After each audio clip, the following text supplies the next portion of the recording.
자, 여러분 안녕하세요.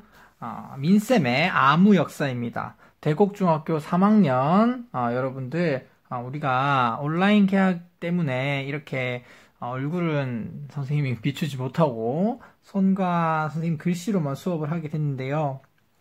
그러면 제일 먼저 제1강 흥선대원군의 제1강 흥선대원군의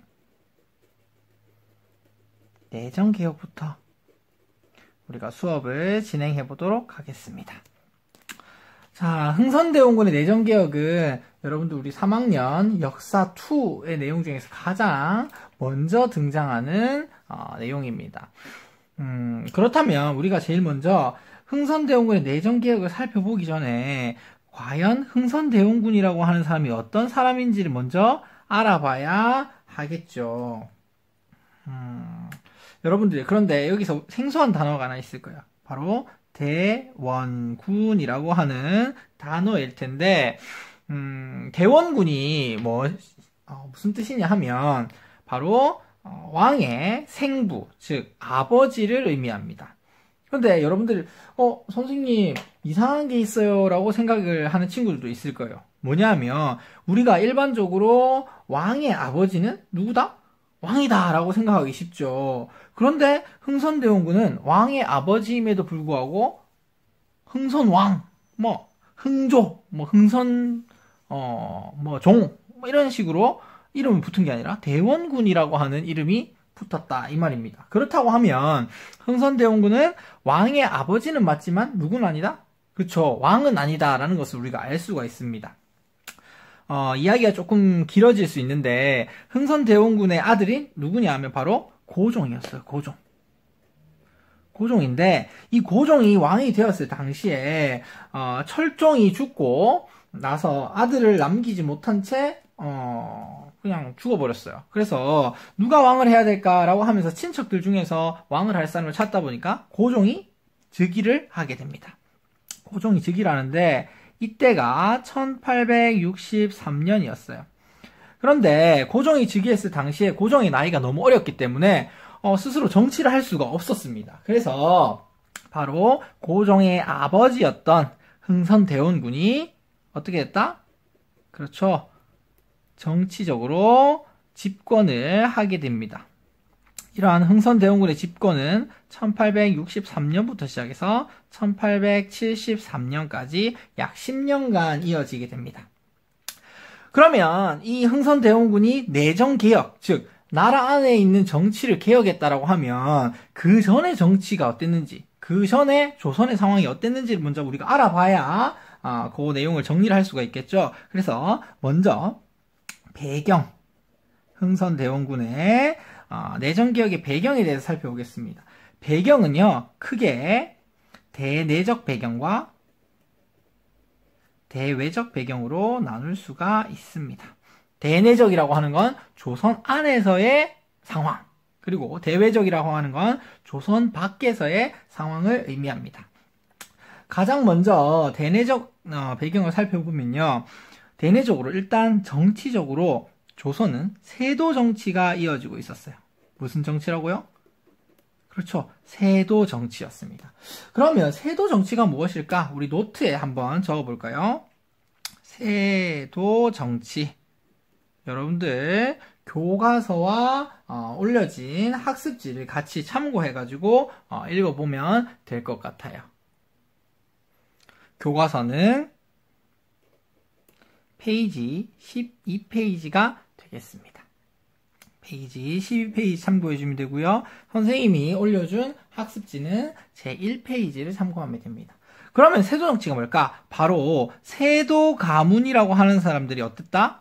이 사람들이 권력을 독점을 했다. 그래서 자신들과 친한 같은 가문들은 권력을 다 나눠가지고 자신과 친하지 않고 자신들과 사이가 안 좋은 이러한 다른 양반 가문들은 전부 다 정치에서 저 멀리로 떨어지게 만들었던 겁니다.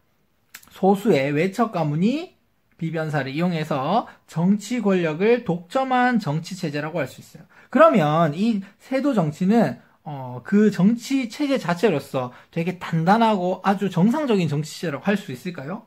그렇지 않죠. 그러니까 세도 정치로 인해서 어떻게 될까요? 그렇죠. 정치 질서가 붕괴될 수밖에 없었다. 자, 정치 질서가 붕괴가 되면 사회는 어떻게 할까요? 그렇죠. 사회도 불안해질 수밖에 없습니다. 자, 사회가 불안해지면 일반 백성들이 살기가 쉬울까요? 어려울까요? 맞습니다. 일반 백성들이 살기가 굉장히 힘들어집니다. 그래서 농민 봉기가 많이 일어나게 돼요. 대표적인 농민 봉기로는 뭐가 있냐 하면 임술 농민 봉기 등이 있습니다. 자, 그리고 또 하나 대내적인 상황에서 또 하나가 바로 서양 선박의 출몰입니다. 서양 선박의 출몰입니다. 자, 우리가 이 서양 선박을 뭐라고 부르냐면 바로 이양선이라고 불러요. 이양선이라고 부르는데 왜 이양선이라 부르냐 하면 바로 모양이 이상한, 모양이 다른 배다라고 하는 거예요. 그렇다면 서양 선박들이 조선 근처에 쫙 다니면서 둥둥둥 떠다니면서 과연 조선에 무엇을 요구했느냐 하면 그것도 노트에다 적어보겠습니다. 바로 통상과 수교를 요청하게 됩니다. 그리고 개항을 요청하게 되죠. 좀 이따가 선생님이랑 정리를 하게 되겠지만 통상은 나라와 나라가 물건을 사고 파는 것, 수교는 나라와 나라가 조약이라고 하는 약속을 맺고 서로 친하게 지내는 것, 그리고 마지막으로 개항이라고 하는 건 항구의 문을 열어가지고 다른 나라들이 사람들이 자유롭게 들락날락 할 수 있도록 하는 것을 개항이라고 합니다. 자, 이러한 상황이었고요.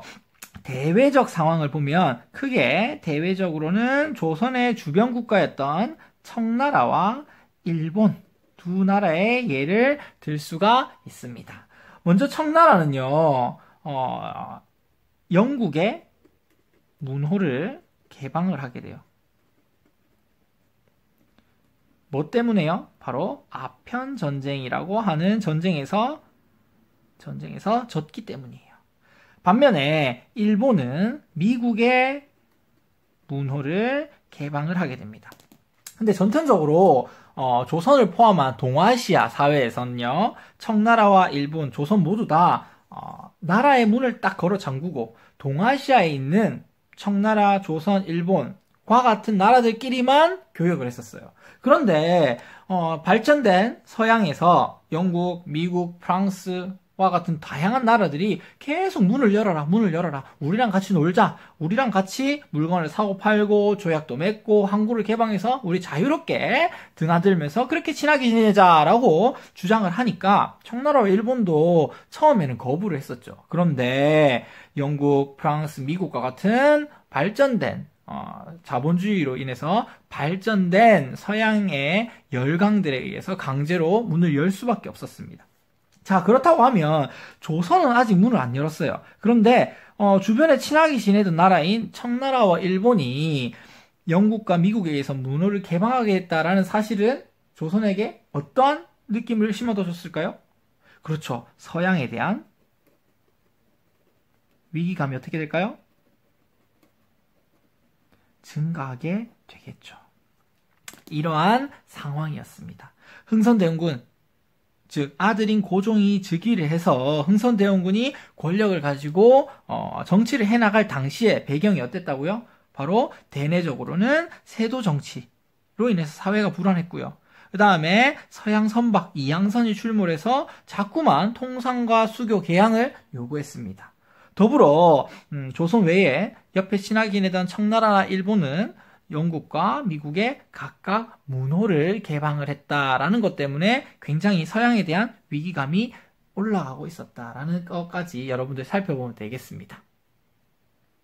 그러면 본격적으로 우리가 흥선대원군의 개혁 내용에 대해서 살펴보겠습니다.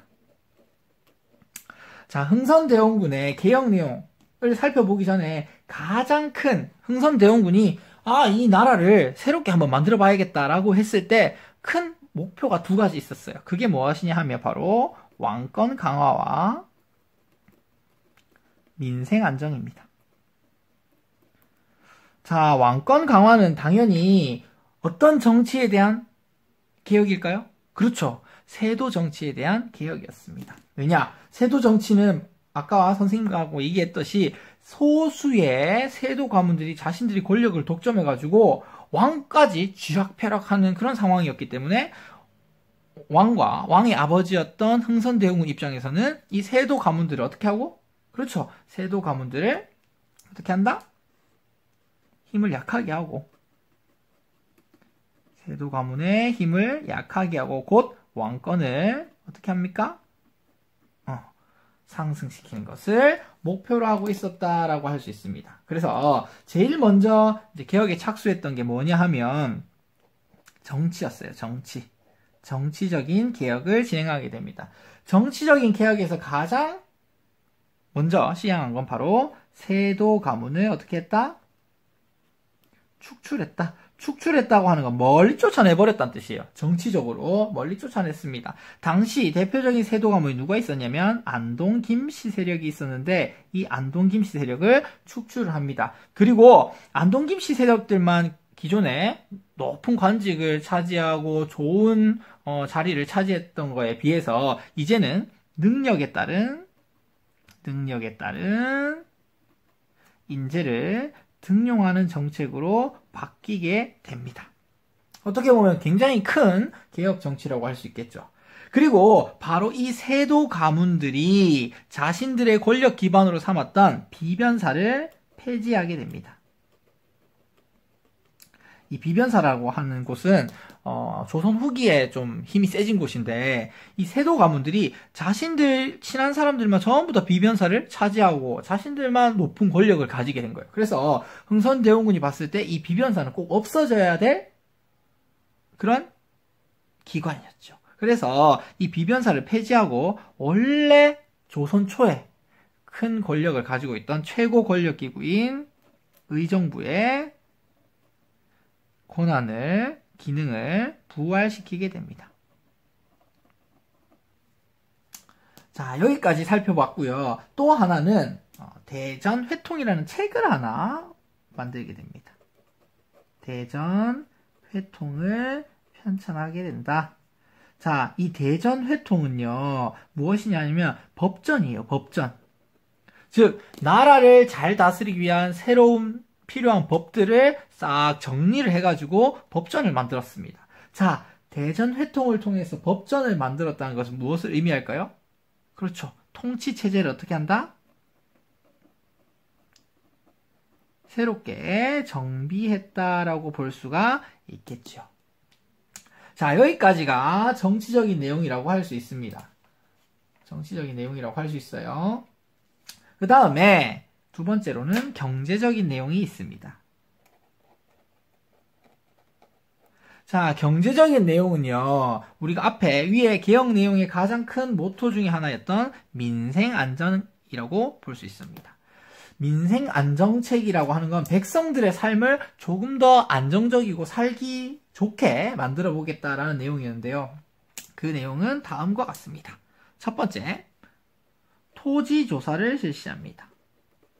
토지조사를 우리가 좀 어려운 말로 양전사업이라고도 부릅니다.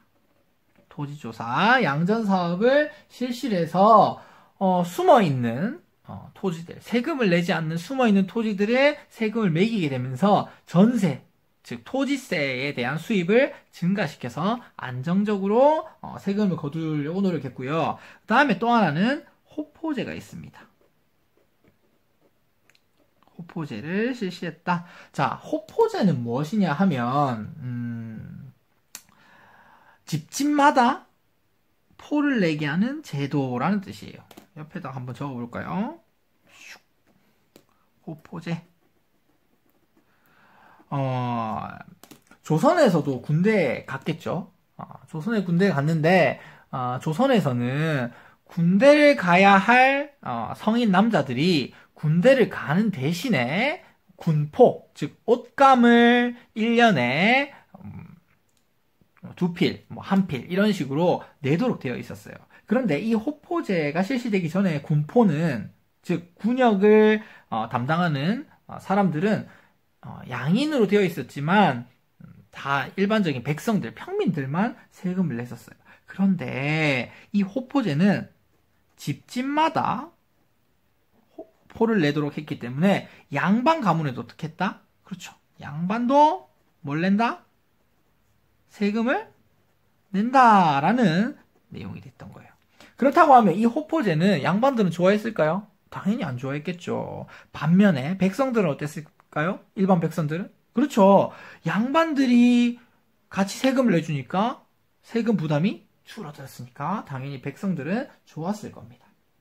이런 식으로 이제 민생 안정을 위해서 노력했고요. 그 다음으로 바로 사창제라고 하는 걸 실시하게 됩니다. 사창제. 사창제는요, 국가에서 만든 창고가 아니라 개별적인 창고, 개인적인 창고를 만드는 제도다라는 뜻입니다. 요거는 환곡과 관련된 거예요. 뭐랑 관련이 있다고요? 바로 환곡과 관련이 있습니다. 왜냐하면 그 전에 이제 국가에서 실시했던 환곡제도, 즉 봄에 쌀이 떨어져가지고 쌀이 없는 사람들한테 국가가 쌀을 빌려주고 그것을 가을에 갚도록 하는 이 제도가 굉장히 부패해 있었어요. 그래서 부패한 환곡제도를 개선하기 위해서 부패한 환곡제도를 개선하기 위해서 개별적으로 마을마다 창고를 만들어서 거기서 이제 자율적으로 이제 곡식을 대여하게 하는 그런 제도를 만들었습니다. 그리고 마지막으로 서원을 대폭적으로 정리하게 됩니다. 그런데 서원을 여러분들 기억하고 있을까요? 서원은 뭐 하는 곳이죠? 그렇죠. 양반들, 공부하는 학생들이 모여가지고 공부도 하고 선현에 대한 제사도 지내고 여러 가지 학문을 연구하는 그런 학교였어요. 그런데 학교를 왜 정리할까요? 학교는 많으면 좋은 거 아닌가? 그런데 요 흥선대원군이 집거를 당시에 바로 이 서원이 굉장히 문제가 많았었다. 서원에서 세금도 마구 떼먹고 그리고 서원에 속해 있는 백성들한테 수탈하고 이러다 보니까 굉장히 백성들이 이 서원을 싫어했어요. 그러니까 백성들을 위해서 서원을 대폭 정리를 하게 됩니다. 자, 서원을 대폭 정리하면 누구는 좋을까요? 그렇죠. 백성들은 좋아요. 왜? 이제 서원에 그런 나쁜 그런 행동들을 바로잡을 수 있으니까 좋은데 반면에 서원에서 공부를 하던 양반 유생들은 어떨까요? 당연히 싫어했겠죠. 이러한 차이가 있다고 할 수 있습니다. 마지막으로 정치 경제하고 갑자기 뜬금없이 등장해서 좀 이상하겠지만 살펴보자면 경복궁 중건이라고 하는 내용을 우리가 살펴볼 수 있겠습니다. 자, 중건이라고 하면 예전에 있었던 건물이 없어지고 그 건물을 새로 짓는다라는 뜻이에요. 자, 그렇다고 하면 경복궁은 있었는데 어땠다? 무너졌거나 불탔거나 없어진 상태였죠. 여러분 한번 잘 생각해 보세요. 경복궁, 즉 왕이 살고 있는 궁궐이 언제 없어졌을까요? 그렇죠. 바로 임진왜란 때 없었어요. 그런데 임진왜란이 끝나고 나서 조선이 이 엄청난 궁궐이었던 경복궁을 다시 짓기가 엄두가 안 났죠. 그런 상태에서 쭉 세월이 흘러가지고 흥선대원군이 집권하게 되었는데 흥선대원군이 저 경복궁을 보면서 아마 백성들이 어땠다? 백성들이 저기에 저 높은 왕이 살고 있는 궁궐이 크게 지어진다고 하면 왕실의 권위가 어떻게 될 것이다? 왕실의 권위가 올라갈 것이다 라고 생각을 해서 경복궁을 새로 짓기로 마음을 먹게 됩니다. 그런데 여기서 문제가 많이 생기게 돼요. 무엇이냐 하면 경복궁을 새로 지으려고 하면 일단 뭐가 필요할까요? 그렇죠. 일하는 사람들이 필요하겠죠. 그래서 건축 사업에 백성들을 어떻게 했다? 강제로 동원했다라고 하는 문제가 생기고요. 그 다음에 사람들이 일할 사람만 있다고 건물이 뚝딱뚝딱 지어지나요? 아니죠. 뭐가 필요할까요? 돈이 필요하죠. 그래서 건축 사업에 필요한 재정적인 부분을 충당하기 위해서 양반들한테 원납전을 거둡니다. 그런데 이 원납전은요, 원에서 납부하는 돈, 즉 기부금이었어요. 그런데 그냥 양반들한테 자 기부금 내세요. 자 우리 모두 경복궁을 만드는데 힘을 보탭시다 라고 하면 아무도 안 낼 거 아니에요. 그래서 강제적인 기부금을 내도록 합니다. 원납전을 징수하게 되는 거죠. 그러니까 백성들뿐만 아니라 누구까지 원한이 컸을까요? 원망이 컸을까요? 그렇죠. 양반 세력들도 크게 됩니다. 마지막으로 그래도 돈이 부족하자 흥선대원군은 되게 단순한 생각을 하게 돼요. 그게 뭐냐 하면 바로 돈이 부족해? 그럼 돈을 많이 찍어내면 되겠지라고 해서 당백전이라고 하는 것을 발행하게 됩니다. 이 당백전은요, 원래 쓰고 있던 상평통부의 100배에 해당하는 돈이다라는 거예요. 그러니까 굉장히 어마어마하게 큰 돈이다라고 할 수 있습니다. 그런데 이 큰 돈을 마구잡이로 찍어내다 보니까 어떻게 될까요? 바로 물가가 상승하게 됩니다. 물가가 상승하게 되면 백성들이 어떻게 될까요? 백성들의 원성이 당연히 올라갈 수밖에 없었다. 라는 것까지 우리가 정리해 볼 수 있겠습니다. 그렇다고 하면 이러한 흥선대원군의 오늘 살펴봤던 이 흥선대원군의 개혁 정치, 흥선대원군의 개혁 정치를 우리가 한번 평가를 해봅시다. 어떤 부분이 잘 되었고 어떤 부분이 좀 아쉬운가? 자, 잘된 부분을 우리가 역사에서는요 뭐라고 부르냐면 의라고 부릅니다. 의라고 부르고요. 조금 부족하다, 아쉽다, 이 부분은 좀 다른 방법으로 했었으면 좋겠다라고 하는 걸 우리가 한계라고 불러요. 그런데 우리가 의와 한계를 살펴보면 일단 흥선대원군의 개혁 정치는 기존에 무엇을 바로잡고? 그렇죠. 세도 정치를 바로잡고 왕권을 어떻게 할 수 있었다? 강화할 수 있었다.